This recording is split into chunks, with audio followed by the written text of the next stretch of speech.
everybody! Welcome back. Welcome back to the Animation Weekly Recap. We are, let's see, as of Friday, will we be in May? We're doing this. We this will is be Monday. in May. Yeah, we're having like a crazy week, crazy time in I feel like everyone's life right now. Mm-hmm. Trying not to have a heart attack or panic attack. Not going well. Don't do that. Yeah. So don't get me started. I wasn't. I was trying to. Don't. Don't do it. Don't do it. What's that from? I don't know. Don't do it. I don't know. It's so funny. Yeah. Anyways, hi. Oh, a little bit of housekeeping. Yeah. While times are crazy, Tom will be in. Oh, yeah. So I leave tomorrow for Sharjah. And that'll be Tuesday. Where is that? I won't be back to the next. Where is it? Probably Canada. No, it's in the Middle East, right by Dubai. You didn't get my Canada reference. Oh, in Canada. Oh, yeah, I get it now. Yeah. So it's the EAU, right? UAE. Nope, there it is. UAE. Good luck out there. You seem really well educated. Really ready. You seem really ready. Right. So he's going there. So we're taking a week off. So this will come up on Friday, I think the 1st of May, actually. Oh. I was right. I'm wrong. Oh. The 2nd. What?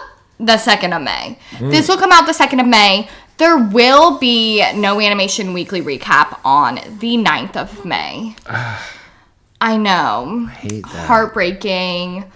I so feel like sorry. Don't cry. I know.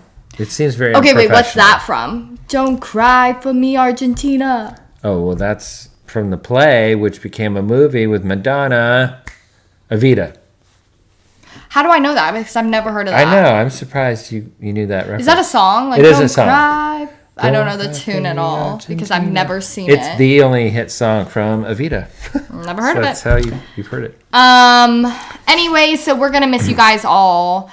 But we hope you have like a little bit of a more relaxed Friday. Because I can imagine we're very relaxing to watch. So maybe you have that week off to just chillax. Banter and bickering. Mm-hmm.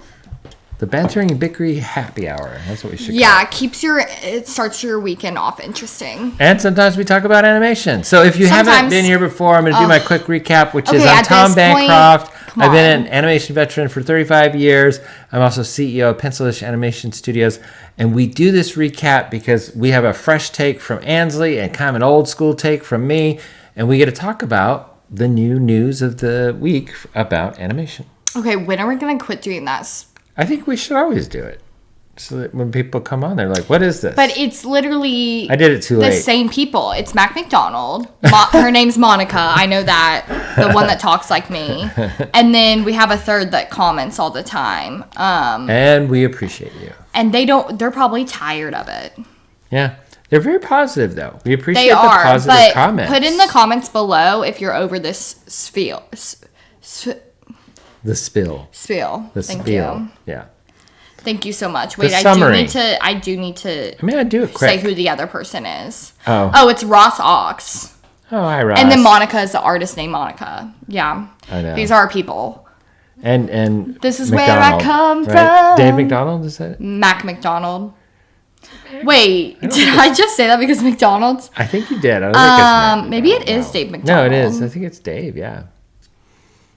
I should know Giving this life everything we've got and then some. That's not Evita. No. These are my people. This is where I come from. That sounds a little familiar. It's getting there. I think it's Rascal Flatts. Oh, okay.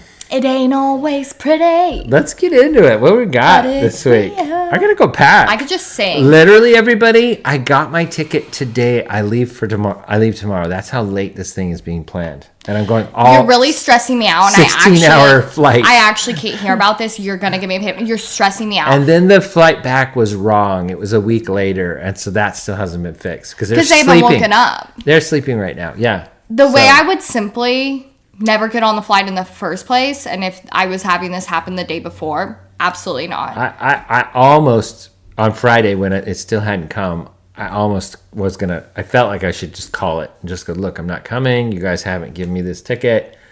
I was tempted to do that. I think you should have. But they've already sold tickets to my workshops, and one of them sold out. Yeah, but that's not your issue. They're the ones that aren't even buying you a plane ticket. But you know what? I'm there for the fans.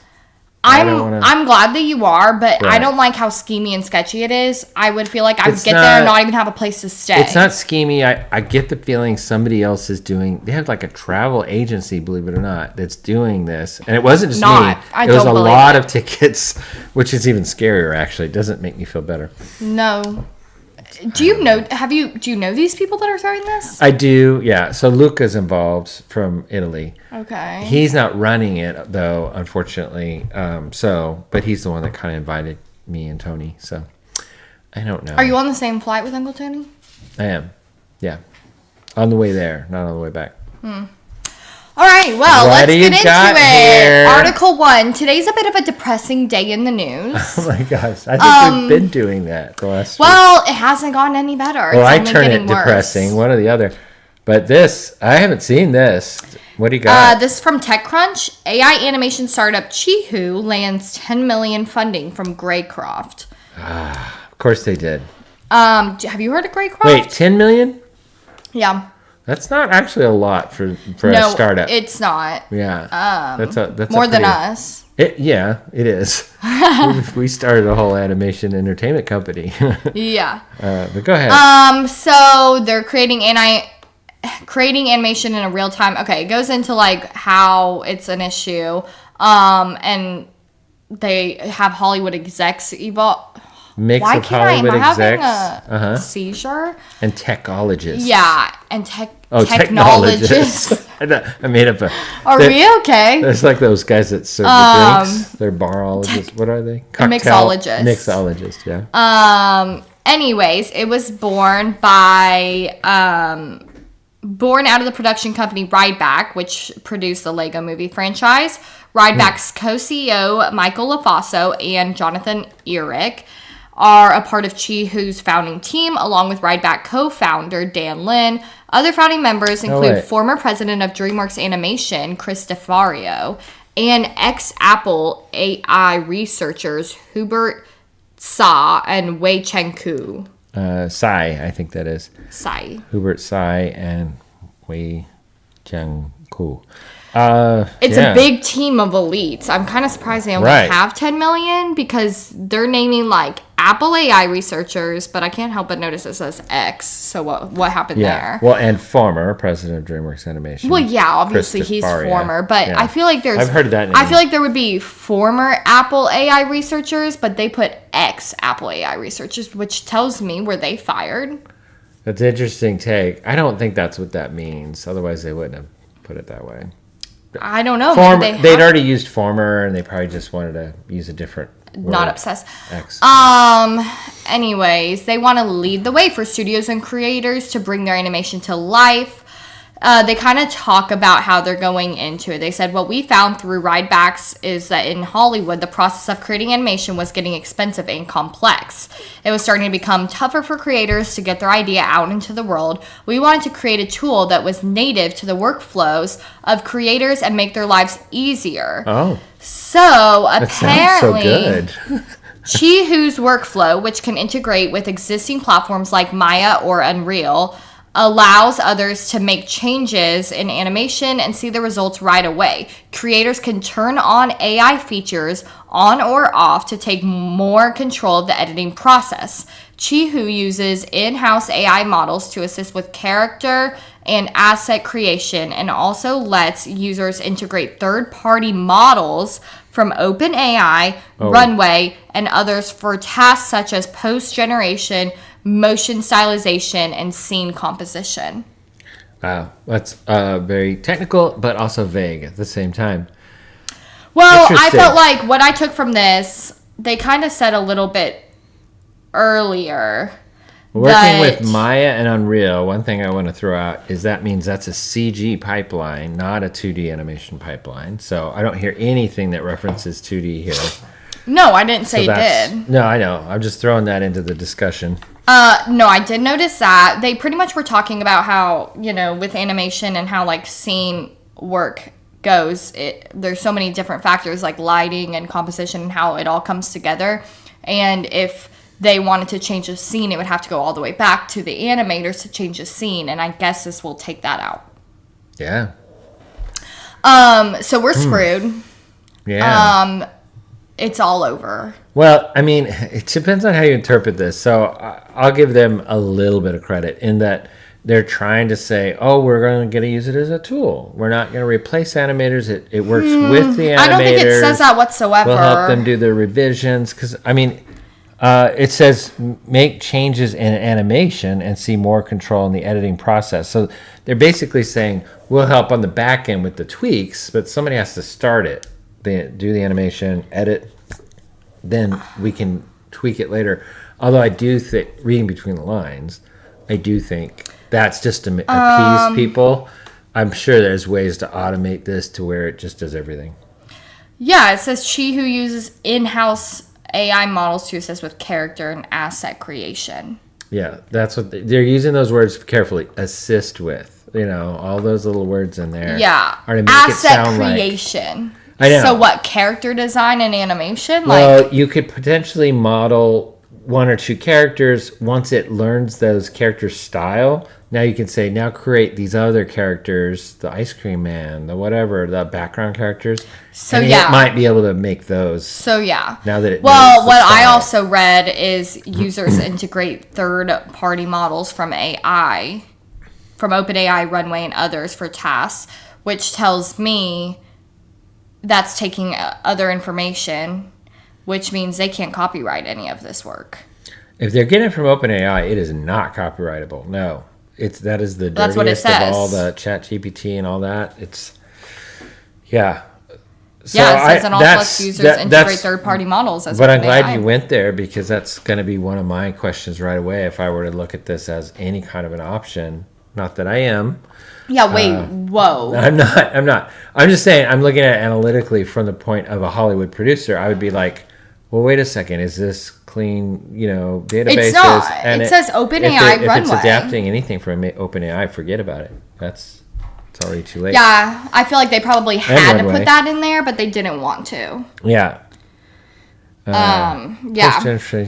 Motion stylization and scene composition. Okay. Is motion stylization animation? Yeah, that's a good question.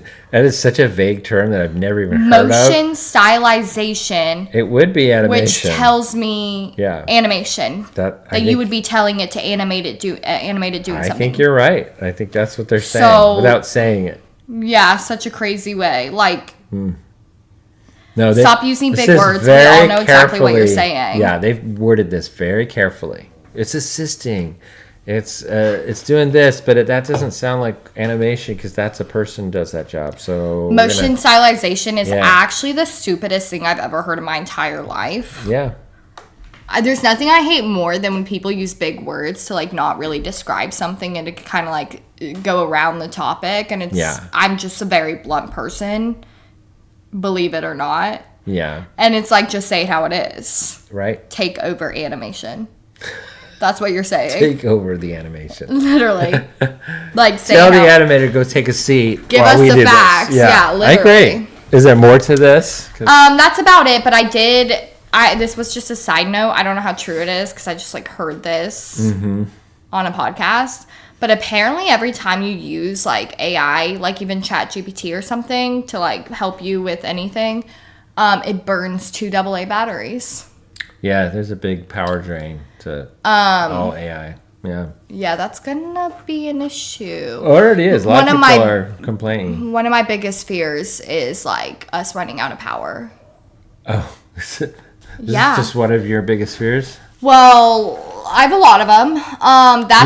Hold on a second. Did you hear the news? Now I saw it on TikTok, but this was today. This is a slight tangent, at least from this, but not from the power thing.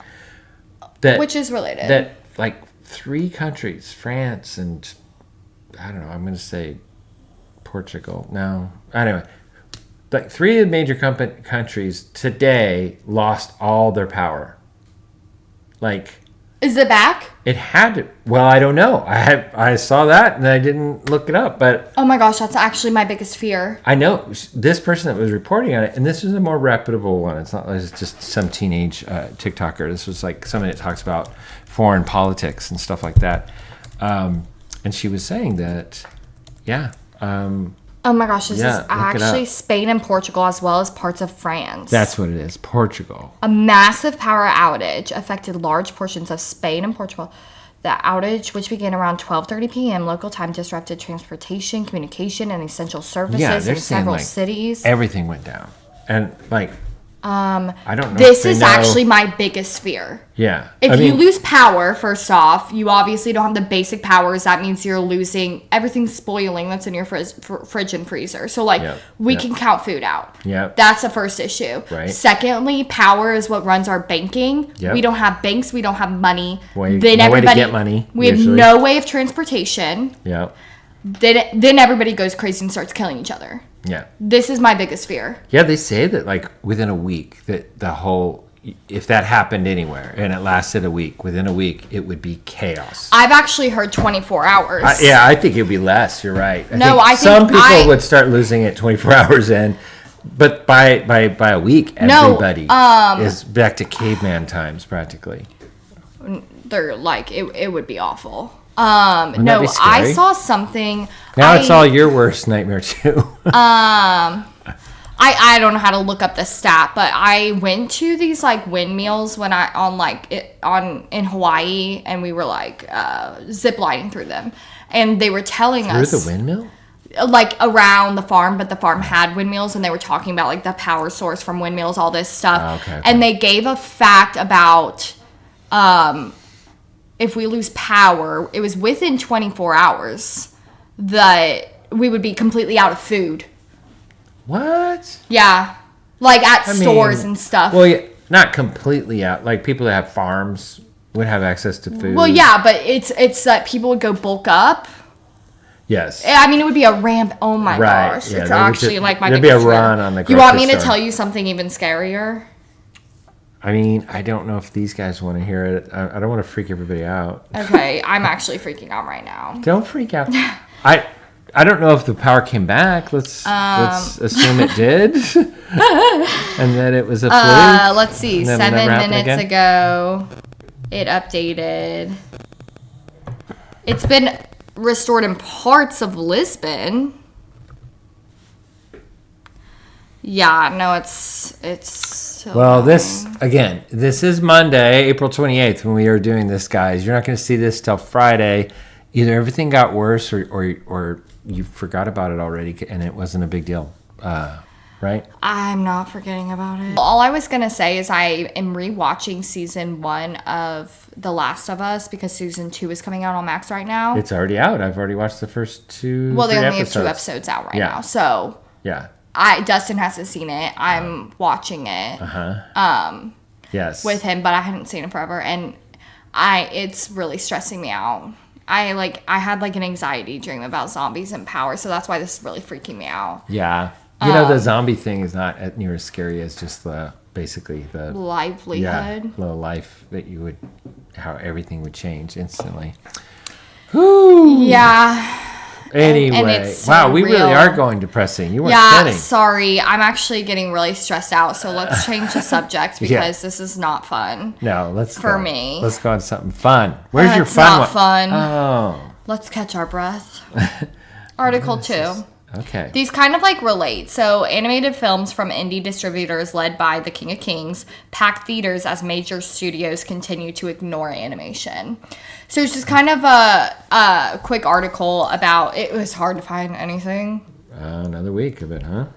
No, last week I ended up finding tea. I thought I couldn't, and then that new article dropped. Yeah. So it's kind of just discussing how, which it made a really good point, the box office of a lot of these indie films are doing so well, and it's talking about because Hollywood's literally not making movies. Yeah. So it was talking about how this is a prime time for indie studios to be putting out films because Hollywood's not making anything. I know. So it said,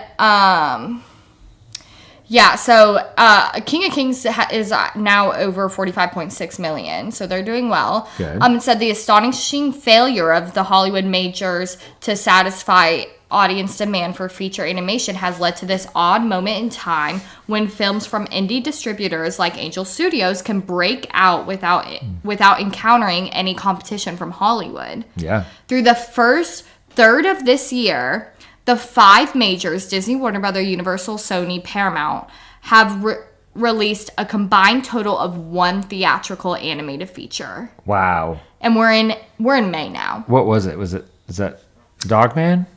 Dogman, I think. Yeah. Oh, wow. No, Dogman, I think was last year. I can't remember what it was. Does that count Snow White? I don't know. Wow. In May, the start of the summer blockbuster season, they will not release a single film.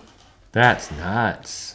So now's the time. I almost wish we just had a feature film in the back of our pocket. We do. I know, but I wish it was ready to release right now in May. It's literally done on a shelf waiting to come out. Oh, I was talking about the Dakota Ring. I'm talking about Light of the World. Oh. Yeah. Put it out now. I know. There's just no openings. It's not. There's no gaps with the live action films. There's an onslaught of live action films coming out this whole summer. The best slot we could get was September 5th for Light of the World. I wish there was like anything like, it did so well for King of Kings because it was Easter weekend. Oh yeah, they had a really good spot for sure. I mean, I know. I don't know if September 5th is going to be as good of a spot. I don't see it happening. No, because there's nothing relative obviously for a Christianity. faith-based thing. Yeah, it's going to be Easter or Christmas. Could you do Christmas? Well, we decided not. Then it would be waiting longer on the shelf, and that was one issue. But when we were first planning this, way back when, there was another Jesus film coming out at Christmas. So we said, okay, this is the next date. So yeah. Is that film coming out anymore? No, it's not. That's already. It said it got pushed back. Okay. So well, and another mention though was that the King of Kings ended up adding 335 theaters because they were doing so well. And there's nothing else out there. Yeah, that's cool. How many?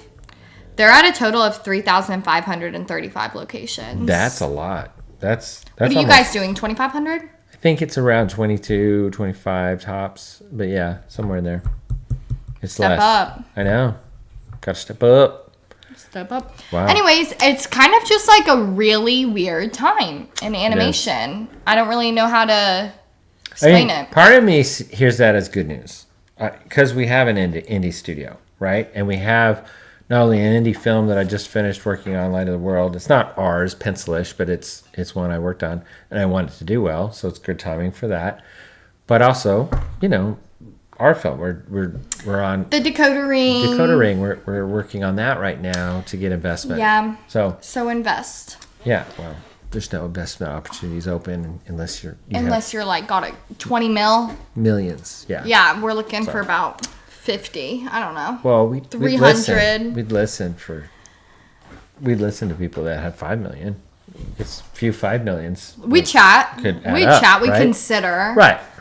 But our lips aren't clapping for anything more than like 10. You'll get the full pitch. Yeah. You'll get a 30-second pitch. Yeah, you want a drink with that? Then, well, that is 15. Yeah. Literally.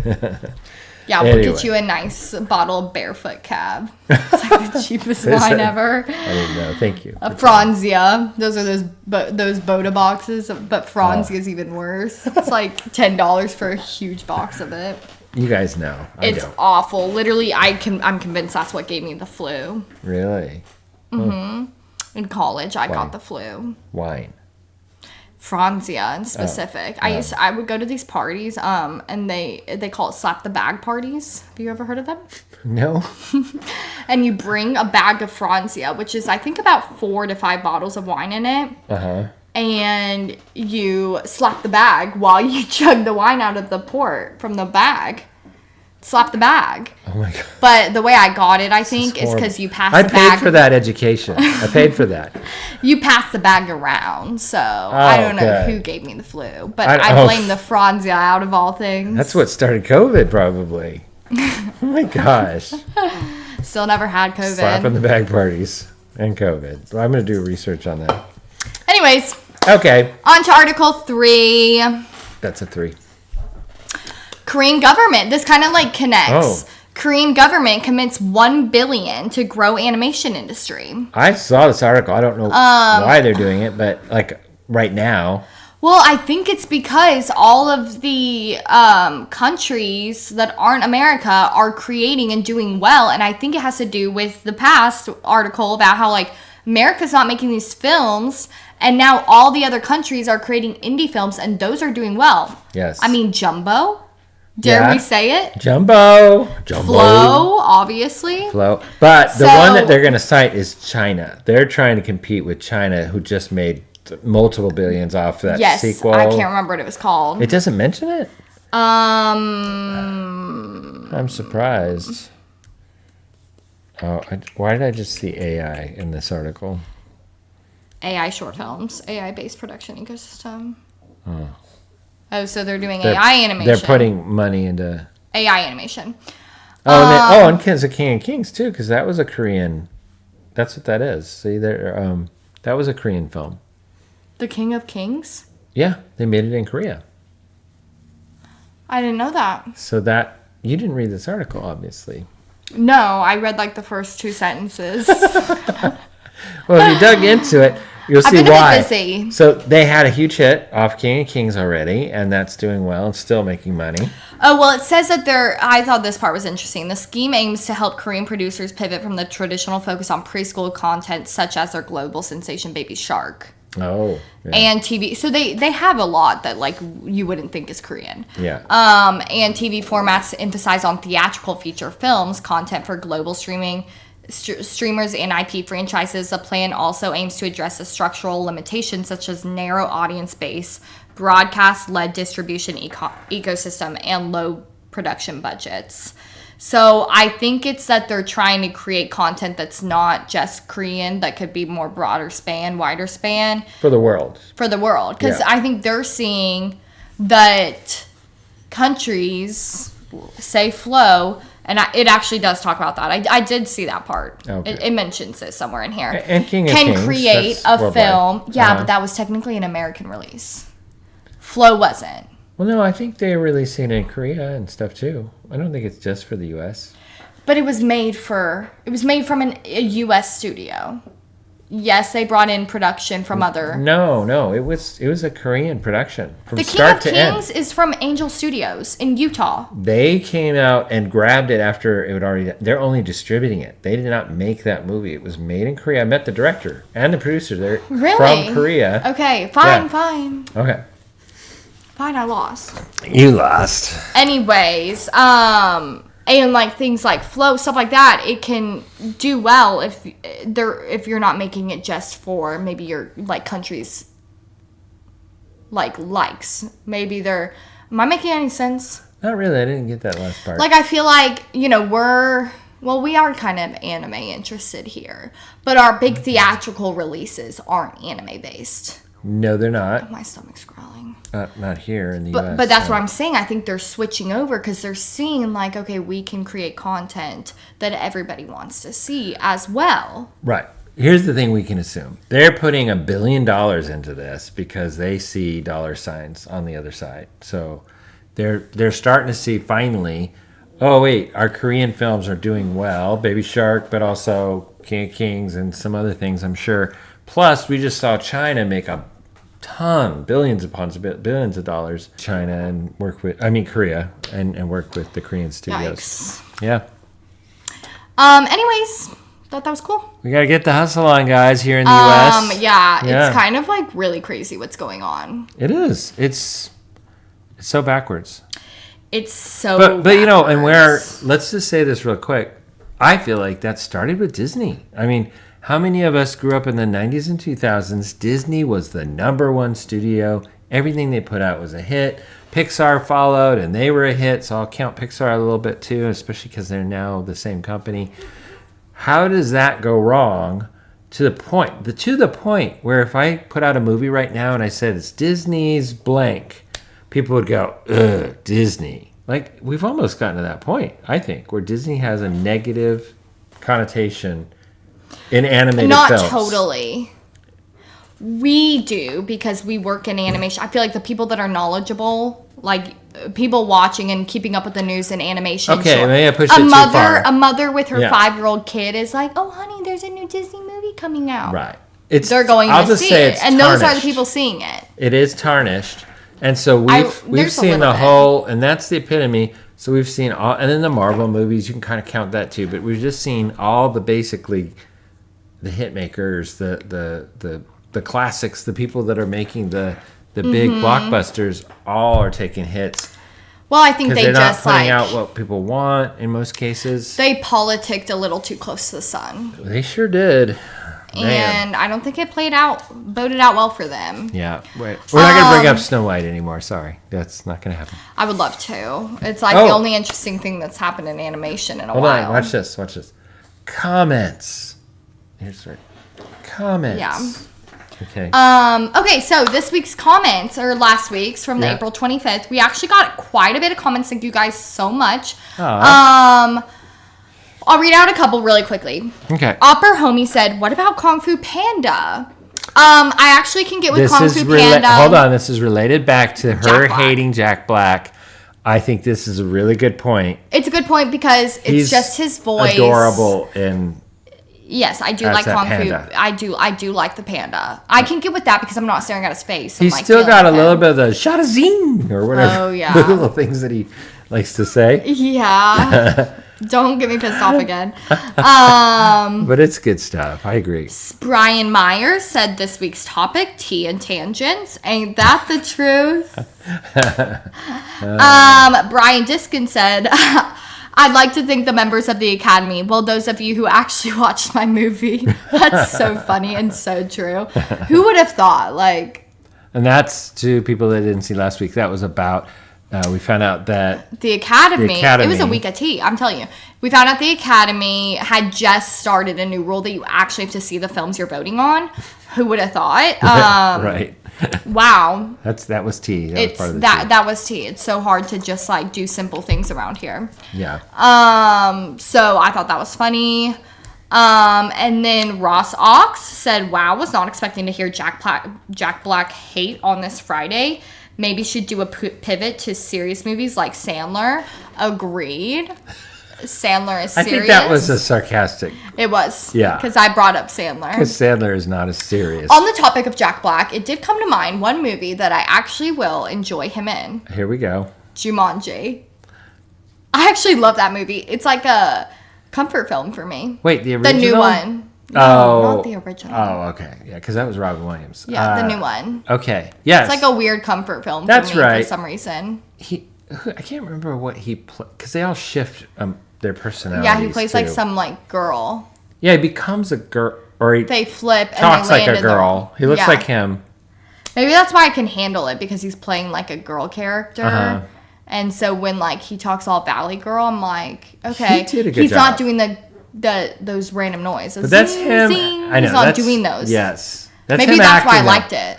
I think you like him more than you think you do. Nope, but we're not going to get into that. Okay. I seriously don't want to. Nope. So I'm going to go research the power outage and cry. Okay. Hopefully it's all over with. Travel safely. Thank you. Have fun. I know, I did, when I saw that little TikTok, I was like, wait, back up. Is Sharjah on that list or anywhere close to it? Well, yeah, because I don't even know if you can fly without power. Well, I think the airplane's supposed to work. It depends on what kind of a power. They say those EMPs will go off. That can actually take out a battery in a car and a plane. And yeah, you take the power out of everything. Watch War of the Worlds. Oof. Don't watch it. No. Okay. This has been fun. Hey, next week, 2 weeks from now, we're going to be back and we're going to do a happy episode. You have to find up right now. You're freaking me out. All good news. And we're not going to talk about AI. I can't create the news. I know. I can only talk about it. That's good. Good point. I will try my best. We're going to try. If it were up to me, we would have had this episode be all about teachings of Justin Bieber, Selena Gomez, and the Hailey Bieber, like we discussed last week. I could have like documented it out with a whiteboard. We could have gone over everything that's happened within the years. Oh my gosh. That would have been heaven. I would have. That would have been the best day of my life. Let's just make this promise. Even if Walt Disney comes back to life as a zombie and starts eating animators, we're not going to report on it. Because that's bad news. We're going to report on only good news. No. If that was happening, that would actually be insane. That'd be the best tea ever. And I would be reporting on it. I have to report the news. I know you do. It's my job and my duty. You said duty. Be sure to subscribe to the Pencilish Studios YouTube channel.